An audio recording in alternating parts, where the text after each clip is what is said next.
नमस्कार बच्चों, मैं आपके सामने लेकर आई हूँ गोसेन के दूसरे नियम को।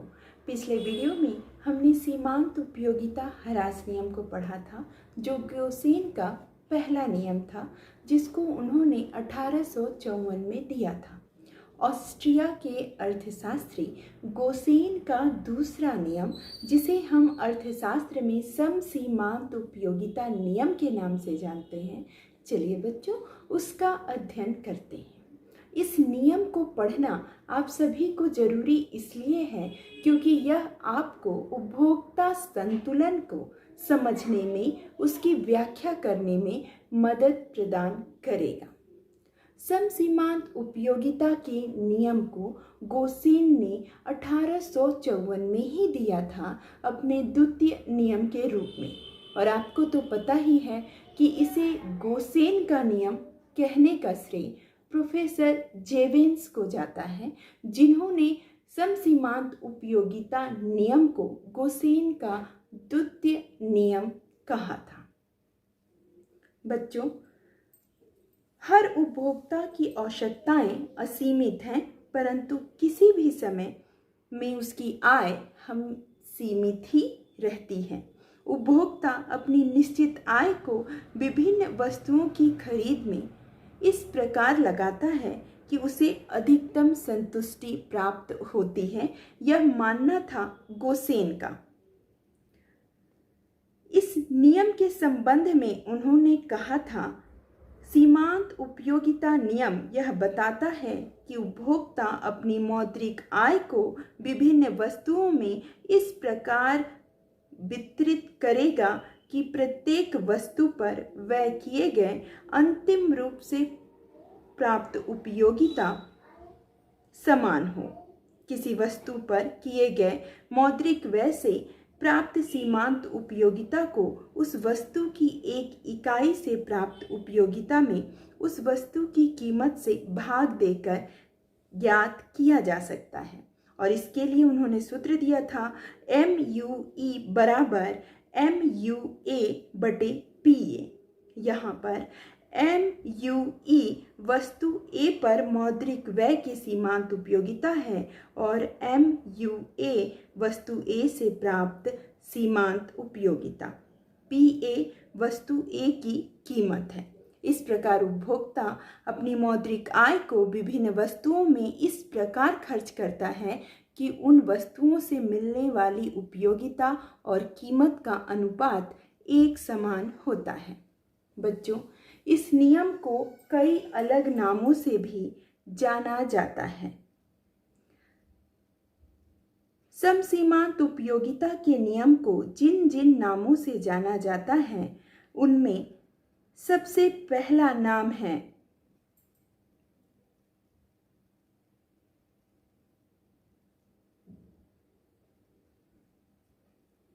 Law of maximum satisfaction. इस नियम का पालन करने से उपभोक्ता अपनी आय से अधिकतम संतुष्टि प्राप्त कर सकता है, अतः इसे अधिकतम संतुष्टि का नियम भी कहा गया है। इस नियम को प्रतिस्थापन का नियम लॉ ऑफ सब्स्टिट्यूशन भी कहते हैं। यह इसलिए कि उपभोक्ता अपनी आय से अधिकतम संतुष्टि प्राप्त करने के लिए कम सीमांत उपयोगिता वाली वस्तुओं का अधिक सीमांत उपयोगिता वाली वस्तुओं से प्रतिस्थापन करता है। इस नियम को उचित व्यय का नियम भी कहते हैं, क्योंकि उपभोक्ता अपनी आय का उचित रीति से व्यय कर सकता है। जैसे यदि आपके पास 10 रुपये हों और आपकी अलग अलग आवश्यकताएं हों, तो आप उस 10 रुपये में उन अलग अलग आवश्यकताओं को पूरा करने का प्रयास करेंगे। जैसे आप 2 रुपये का एक पेन ले सकते हैं और साथ ही में नाश्ता भी 8 रुपये का कर सकते हैं। तो गोसेन ने मनुष्य की इसी प्रवृत्ति को देखते हुए इस नियम को दिया था। इस नियम को विवेकशील उपभोक्ता का नियम भी कहते हैं। इस नियम के व्यापक महत्व के कारण प्रसिद्ध अर्थशास्त्री रॉबिन्स ने इस नियम को अर्थशास्त्र का नियम भी कहा है। तो बच्चों, ये था समसीमांत उपयोगिता के विभिन्न नामों का विवरण। अब चलिए हम जानते हैं कि इस नियम की और परिभाषाएं किन किन अर्थशास्त्रियों ने दी हैं। प्रोफेसर मार्शल के अनुसार यदि किसी व्यक्ति के पास कोई ऐसी वस्तु है जिनके अनेक प्रयोग हों तो वह उस वस्तु को इन अनेक प्रयोगों में इस प्रकार बांटेगा कि इसकी सीमांत उपयोगिता प्रत्येक उपयोग में समान हो जाएगी। जैसे उदाहरण के लिए आप अपने पास की मुद्रा को ही ले लीजिए। मुद्रा से आप विभिन्न वस्तुएं खरीद सकते हैं, तो खरीदते समय आप इस बात का बहुत ध्यान रखते हैं कि सबसे मिलने वाली उपयोगिता समान हो। जैसे आप एक कॉपी, एक पेन और एक किताब खरीदते हैं, लेकिन खाने की वस्तु की कई इकाइयां खरीदते हैं, तो खाने की वस्तु की कई इकाइयां, एक पेन, एक कॉपी और एक किताब से मिलने वाली उपयोगिता एक समान ही आप मानते हैं। इसी को प्रोफेसर रिचर्ड जी लिप्सी ने कहा था, एक गृहस्थ अपनी संतुष्टि अधिकतम करने के लिए विभिन्न वस्तुओं पर व्यय की जाने वाली राशि का विभाजन इस प्रकार करता है कि प्रत्येक वस्तु पर व्यय की जाने वाली मुद्रा की अंतिम इकाई से समान उपयोगिता प्राप्त हो। और इसी बात को प्रोफेसर सैमुएलसन ने कहा था, एक उपभोक्ता उस समय अधिकतम संतुष्टि प्राप्त करता है जब सब वस्तुओं की सीमांत उपयोगिताओं तथा उनकी कीमतों का अनुपात बराबर होता है। तो बच्चों, इन सभी परिभाषाओं का एक ही निचोड़ है कि व्यक्ति बुद्धिमानी से अपने पास की वस्तु या मुद्रा को इस प्रकार खर्च करता है कि वह विभिन्न वस्तुओं का उपभोग भी कर पाए और उससे मिलने वाली उपयोगिता भी अधिकतम एवं समान हो। तो चलिए देखते हैं कि अर्थशास्त्रियों ने इस नियम की क्या क्या मान्यताएं दी हैं। इस संबंध में जो सबसे पहली मान्यता है वो यही है कि उपभोक्ता की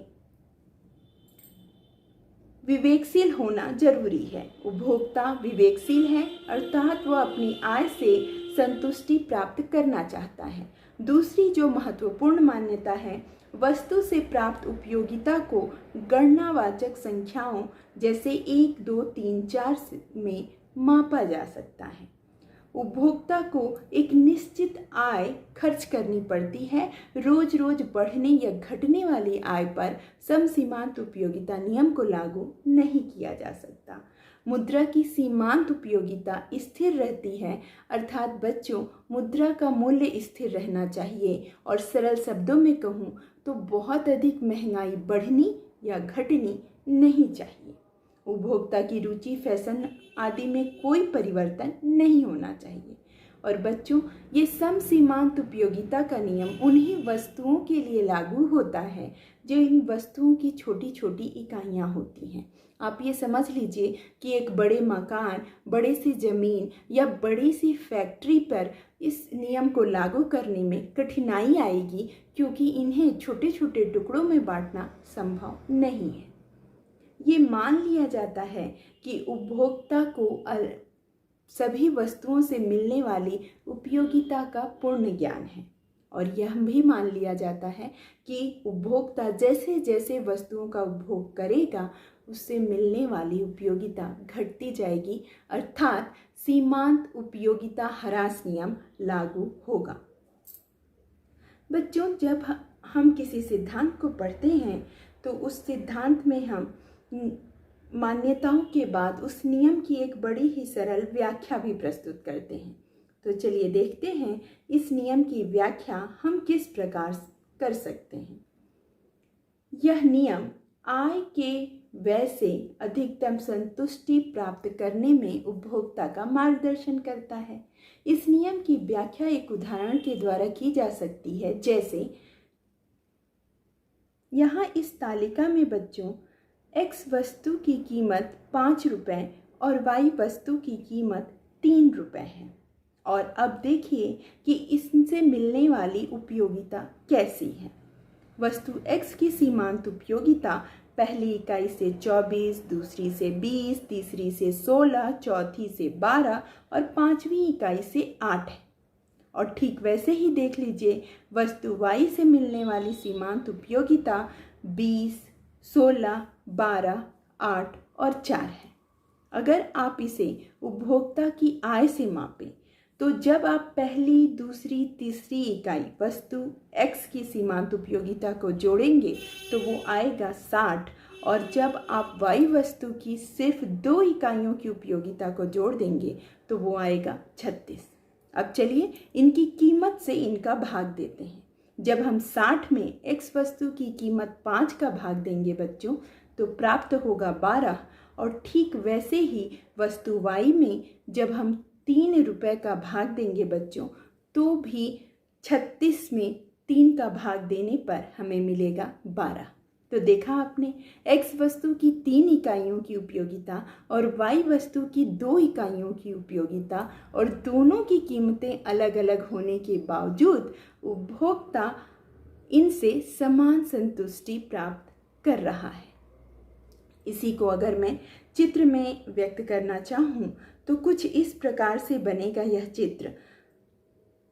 आप चित्र में स्पष्टतः देख रहे हैं कि x वस्तु से 3 इकाइयों से मिलने वाली उपयोगिता और y वस्तु की 2 इकाइयों से मिलने वाली उपयोगिता बिल्कुल ही बराबर है। इसी के आधार पर यह माना जाता है बच्चों कि एक उपभोक्ता अपनी आय को विभिन्न वस्तुओं पर खर्च करता है। आइए मैं आपको इसकी आधुनिक व्याख्या से भी अवगत करा दूं। आधुनिक अर्थशास्त्रियों ने इस नियम की व्याख्या एक नए ढंग से की है, जिसके आधार पर इसे अनुपातिकता का नियम कहा जाता है।